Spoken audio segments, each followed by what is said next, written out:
Let's begin with the latest from Canada. Well, Café, which is a newly opened restaurant opened by popular Indian comedian and actor Kapil Sharma, came under gunfire attack in Surrey, British Columbia. According to the Royal Canadian Mounted Police, at least 8 shots were fired at the cafe, and police officials say the motive has not yet been determined. Meanwhile, Harjeet Singh Laddi, an operative of the banned terror group Babbar Khalsa International and one of India's most wanted men, listed by the National Investigation Agency, has claimed responsibility for this attack in a social media post. But for the latest details, let's go right across to my colleague Maha Siddiqui, who joins us live from Surrey at the moment. Maha, take us through the latest details that have emerged. Parmeshwar, I'm standing at the 120th Street, which is where Kapil Sharma, the comedian, has foraged into his new venture.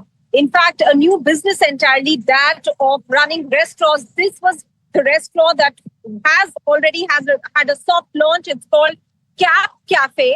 And this is in Surrey in Canada. As you can see, the notice here says it's open because technically it was supposed to open and the soft launch had already happened.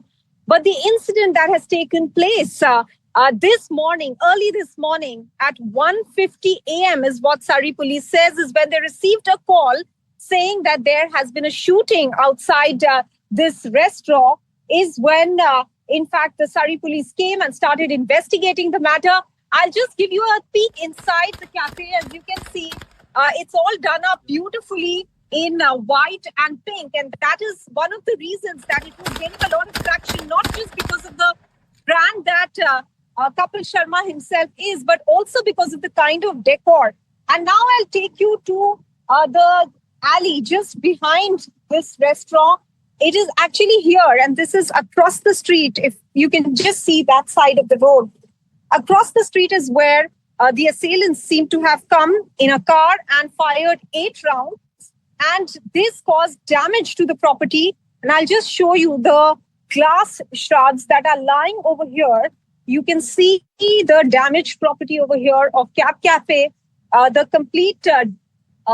complete glass on one side has been shattered.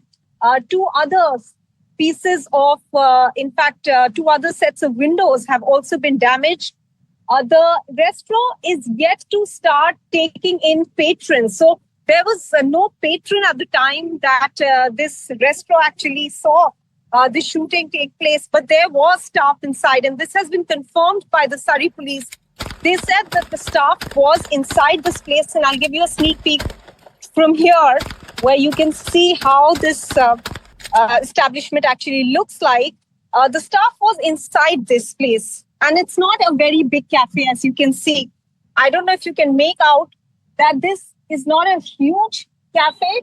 Now I can see some staff inside. However, the cafe is closed. It's not open. I can't reach any of the doors to open them. Clearly, the reason is understandable because of the situation that this place has faced. And you can see the damage there right behind me. So what happened was, as per the reports and as per the Surrey police, there were assailants who came and fired from across the street there. 8 rounds were fired, and the Surrey police has confirmed that they were targeting this particular establishment. No person was injured in the attack, but as you can clearly see, there has been damage to property. And this, though the Surrey police say that is being investigated, the matter is being investigated now by their frontline investigation support team to find out the motive of the attack and also to check and see whether this particular incident could be related to any incident in the past as well, any shootout or cases of extortion that have been reported from this area, especially amongst the business community. And while they say that they have not zeroed in on any suspect as of now, reports from India are suggesting that there could be a hand of Babbar Khalsa International in this. Meanwhile, let me also point out that this has been a concern in especially this area of Surrey, where there is a large South Asian community, that people have received, especially the businessmen, have received threat calls, extortion calls. So much so that the premier of of British Columbia, David Eby, had said that he's going to write to Prime Minister Mark Carney, asking him to look into this issue. And he claims that there are some gangs that are operating out of India that are posing these threats to the business community, not just in British Columbia, but also in Ontario, is what he says.